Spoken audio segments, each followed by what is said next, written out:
சகோதரி கனிமொழி அவர்கள் சொல்லியிருக்காங்க. எதிர்க்கட்சியா இருக்கும்போது, அந்த அம்மையார் ரொம்ப சூப்பரா சொல்லுவாங்க. இளம் விதவைகள் இந்த மதுபானத்தினால் அதிகமாகிட்டாங்க.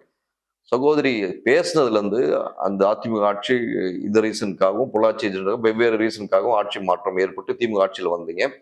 ஆட்சி வந்ததிலிருந்து நீங்க 2வது ஒரு பிரஸ் மீட்ல ஒரு இடத்துல சொன்னீங்க. என்ன சொன்னீங்கன்னு உங்களுக்கு ஞாபகம் இருக்கும்னு நினைக்கிறேன். திமுக ஆட்சி வந்தவுடன் படிப்படியாக மதுபானம் வைத்துள்ள திமுகவை சார்ந்த மதுபான வைத்துள்ள தொழிலதிபர்கள் தங்களது தொழிற்சாலையை குறைத்துக் கொள்வார்கள். அதே போல பூரண மது விலக்குக்கு முயற்சி செய்வோம்ன்ற வார்த்தைகள்லாம் பதிவு பண்ணீங்க சகோதரி. இன்னைக்கும் உங்ககிட்ட யாரா மதுபான விஷயமா போன் எடுத்து வந்தா ஆன்னு ஓடி போயிடுறீங்களே, அது ஏன்றது தெரியலீங்களே. ஏன்னா ஒரு விஷயத்த நீங்க எதிர்க்கட்சியா இருக்கும்போது நீங்க அவ்வளவு ஸ்ட்ராங்கா பேசுனீங்க. இப்போ அதே ஒரு கேள்விதான் வருது. திமுக ஆட்சியில் 35,000 கோடி வரைக்கும் வருமானம் வந்த அது மதுபானத்துறை இப்போது 55,000 கோடி வரை ஈட்டி வருகிறது என்றால், அந்த இளம் விதவைகள் இப்போதைக்கு பர்சன்டேஜ் குறைஞ்சு போச்சா? இல்ல திமுக சார்பா அவங்க எல்லாருக்கும் மறுமணம் செஞ்சு வச்சிட்டீங்களா?